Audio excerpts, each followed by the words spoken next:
আলহামদুলিল্লাহি ওয়াকাফা ওয়া সালামুন আলা ইবাদিহিল্লাযীনা ইসতাফা আম্মা বা'দ ফাআউযু বিল্লাহি মিনাশ শাইতানির রাজীম বিসমিল্লাহির রহমানির রহিম ফামান ইয়া'মাল মিসকালা যাররাতিন খায়রান ইয়ারাহ ওয়া মান ইয়া'মাল মিসকালা যাররাতিন শাররান ইয়ারাহ وقال رسول الله صلى الله عليه وسلم ارحموا من في الأرض يرحمكم من في السماء أو كما قال النبي عليه الصلاة والسلام وقال رسول الله صلى الله عليه وسلم الظلم ظلمات يوم القيامة أو كما قال الرسول عليه الصلاة والسلام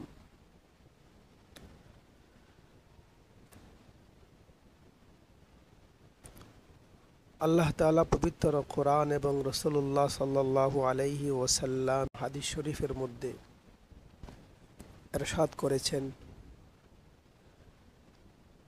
যে ব্যক্তি যর্রা পরিমাণ ভালো কাজ করবে তার প্রতিফল দুনিয়া আখিরাতে সে দেখতে পাবে। তেমনিভাবে যে আল্লাহর বান্দা কোনো খারাপ কাজ যর্রা পরিমাণ করবে তার প্রতিফল দুনিয়া আখিরাতের মধ্যে দেখতে পাবে। আল্লাহর রসুল হাদিসে ইরশাদ করেছেন, ইরহামু মান ফিল আরদি, তোমরা জমিনে যারা আছেন, জমিনে যারা বসবাস করছেন তাদের প্রতি দয়া করো, আসমানওয়ালা তথা আল্লাহ তোমার উপর দয়া করবেন। আজকের আলোচ্য বিষয় জুলুম সারা পৃথিবীতে বেড়ে গেছে। জুলুম এটা আরবি শব্দ যার অর্থ নির্যাতন, অবিচার, নিপীড়ন, ভারসাম্য রক্ষা না করা, অন্ধকার ইত্যাদি। পরিভাষায় জুলুম বলা হয় ওয়াজউ শাইই ফি গায়রি মুহাল্লিহি, অর্থাৎ কোনো জিনিস যথার্থ স্থানে না রাখা হলো তার প্রতি জুলুম। কেউ কেউ বলেন কোনো মুসলমান ভাইকে তার অধিকার হইতে বঞ্চিত রাখার নাম জুলুম। জেনে রাখা দরকার, জুলুম একটি সামাজিক ব্যাধি। আফত, বিপদ ও দুর্যোগ বিশৃঙ্খলায় আক্রান্ত হওয়ার অন্যতম কারণ জুলুম। জুলুম অনেক প্রকারের হতে পারে। জুলুম প্রধানত দুই প্রকার। এক নম্বর ওই জুলুম যা আল্লাহ তাআলা কখনো ক্ষমা করে না। পবিত্র কোরআনে আল্লাহ তাআলা ইরশাদ করেছেন, ইন্নাশ শিরকা লাযুলমুন আযীম, শিরিক বড় মারাত্মক জুলুম। অন্য আয়াতে আল্লাহ পাক ইরশাদ করেছেন, ইন্নাল্লাহা লা ইয়াগফিরু আন ইউশরাকা বিহি ওয়া ইয়াগফিরু মা দুনা যালিকা লিমান ইয়াশা। জুলুম ব্যতীত, শিরিক ব্যতীত আল্লাহ তাআলা সমস্ত জুলুমকে আল্লাহ ক্ষমা করেন।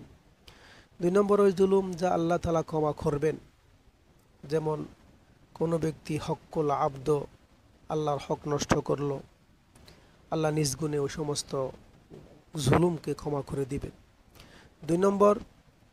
তিন নম্বর ওই জুলুম যার বিনিময় নেওয়া ছাড়া আল্লাহ তাকে মাফ করবেন না, ছাড় দেবেন না।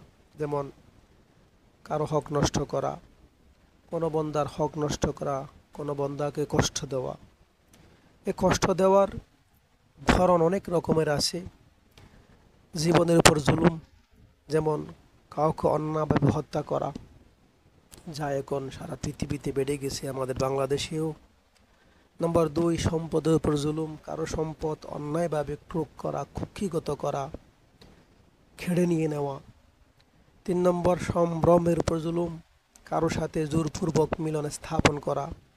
নম্বর চার, অধিকার হরণ করার জুলুম, কাউকে তার মৌলিক অধিকার হতে বঞ্চিত করা। নম্বর পাঁচ, ইজ্জতের উপর জুলুম, কারো নামে অপবাদ বা কাউকে সম্মুখে অপমান করা। নম্বর ছয়, আল্লাহর আইন বাদ দিয়ে অন্য কারো আইন মানা। নম্বর সাত, ভূমির উপর জুলুম, কেউ কারো জমি অন্যায়ভাবে দখল করা। নম্বর আট, মিথ্যা সাক্ষ্য দেওয়া। নম্বর নয়, শ্রমিককে মজুরি না দেওয়া। নম্বর 10, এতিমের মাল ভক্ষণ করা। জুলুমের অনেক প্রকার হতে পারে। জুলুমের কুফল দুনিয়াতেও ভোগ করতে হয়, আখিরাতের মধ্যেও তার ফল অনিবার্যভাবে সে ভোগ করবে। জুলুমের কুফল দুইটি পাপের শাস্তি আল্লাহ তাআলা আখিরাতের পাশাপাশি দুনিয়াতেও দিয়ে দেন। ওখান থেকে 1 নম্বর জুলুমের শাস্তি, 2 নম্বর আত্মীয়তার সম্পর্ক ছিন্নকারী শাস্তি দুনিয়াতে তারা পেয়ে যান।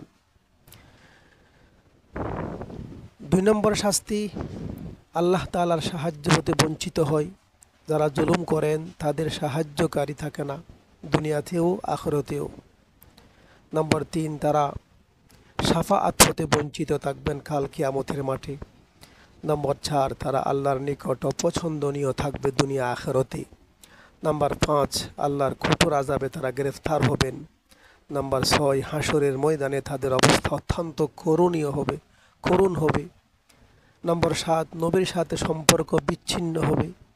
নম্বর 8, তার ইবাদত গ্রহণযোগ্য হবে না। নম্বর 9, তারা শয়তানের সাথী হবে। নম্বর 10, জাহান্নাম তাদের জন্য অনিবার্য। আল্লাহ আমাদের হেফাজত করুন।